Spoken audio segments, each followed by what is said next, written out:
तो दोस्तों स्वागत है आपका हमारे चैनल हिंदू योद्धा पे। तो दोस्तों आज के समय पे हर कोई इंसान भोजन में मांसाहारी का सेवन अवश्य करता है, लेकिन क्या आपने कभी ये सोचा है कि जो मनुष्य मांसाहारी भोजन करते हैं और फिर ईश्वर की पूजा करते हैं, तो क्या ऐसे मनुष्य की पूजा भगवान स्वीकार करते हैं? अगर नहीं सोचा तो आज मैं आपको इस सवाल का जवाब बताने वाला हूँ, जिसका वर्णन स्कंद पुराण और भगवद गीता जैसे ग्रंथों में विस्तार से किया गया है। स्कंद पुराण काशी खंड के 3 अध्याय में बताया गया है कि जो मनुष्य मांस खाते हैं उसके जीवन को धिक्कार है, और ऐसे लोग को ना कभी मृत्यु लोक में सुख मिलता है और ना ही मृत्यु के बाद दूसरे लोक में सुख मिलता है। साथ ही स्कंद पुराण में एक और बात का वर्णन मिलता है। इसके अनुसार एक बार सभी देवतागण काशी पहुंचे तो उन्होंने देखा कि वहाँ पर एक बाघ हिंसक पशु वहाँ पर घास पात खा रहा था। साथ ही स्कंद पुराण में ये भी बताया जाता है कि अगर भूल से भी किसी प्राणी की मृत्यु होने को है तो भी उसे मांस नहीं खाना चाहिए। इतना ही नहीं दोस्तों, स्कंद पुराण में यह भी बताया गया है कि भगवान शिव उन लोगों की भक्ति अथवा पूजा कभी भी स्वीकार नहीं करता जो लोग मांस या मदिरा का सेवन करते हैं। और स्कंद पुराण के अलावा बड़ा पुराण में भी इस बात का वर्णन है, जिसके अनुसार बड़ा अवतार पृथ्वी देवी से कहते हैं कि जो मनुष्य मांस का सेवन करता है, मैं ना उसका पूजा स्वीकार करता हूँ और ना ही उसे अपना भक्त मानता हूँ। साथ ही भगवान विष्णु के अवतार पृथ्वी देवी से ये भी कहते हैं कि जो मनुष्य मछली या दूसरे पशु के मांस सेवन करता है, मेरे लिए उससे बड़ा अपराधी और कोई नहीं है। उसके अलावा गीता में भगवान श्री कृष्ण ने कहा है मनुष्य को क्या खाना चाहिए और क्या नहीं।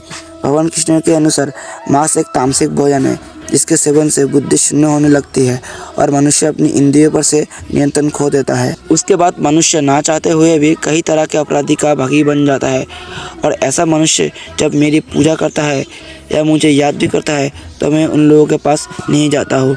साथ ही गीता में भगवान श्री कृष्ण कहते हैं मांसाहार भोजन राक्षसों के लिए है, न कि इंसानों के लिए। गीता में भगवान श्री कृष्ण ने आहार को 3 वर्ग सत्यु रज और तम में विभाजित किया है, जिसके अनुसार सात्विक आहार आयु को बढ़ाने वाला, मन को शुद्ध करने वाला, बल बुद्धि स्वस्थ और तृप्ति प्रदान करने वाला होता है। हिंदू धर्म में मांस खाना सही है या नहीं, इसके बारे में कई लोगों के मन में भ्रम है, और इसका मुख्य कारण है कि लोगों को धर्मशास्त्र में वर्णित ज्ञान का ना होना।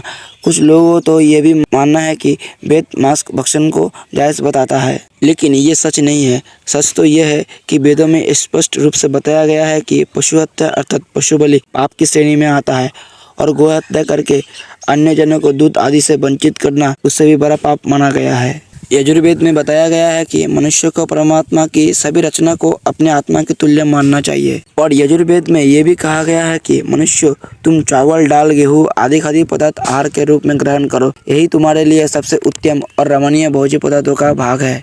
तुम किसी भी नर या मादा की कभी हिंसा मत करो। वो लोग जो नर और मादा भ्रूण और अंडों के नाश से उपलब्ध यह मांस को कच्चा या पकाकर खाता है, तुम्हें उनका विरोध करना चाहिए। और वही ऋग्वेद में बताया गया है कि गाय जगत की माता है और उनकी रक्षा में ही समाज की उन्नति है। वही गरुड़ पुराण में भगवान विष्णु पक्षीराज गरुड़ को एक कथा सुनाते हुए कहते हैं कि जो मनुष्य मांस का सेवन करता है उसकी भक्ति या पूजा कोई भी देवता स्वीकार नहीं करता। साथ ही भगवान विष्णु कहते हैं कि कोई भी मनुष्य स्वाद के लिए दूसरे पशु की हत्या करता है, उसे मृत्यु के बाद उसी पशु योनि में जन्म लेना पड़ता है, और वो भी उसी तरह मारा जाता है जैसे उसने उसको खाया था या मारा था। इसलिए दोस्तों, अगर आप ईश्वर की भक्ति करते हो तो मांस का सेवन करना बंद कर दीजिए। वैसे भी मांसाहार भोजन वैज्ञानिक रूप से उचित नहीं माना गया। ये मनुष्य को कई तरह के रोग से बीमार कर देता है। तो दोस्तों, आपको ये वीडियो कैसी लगी?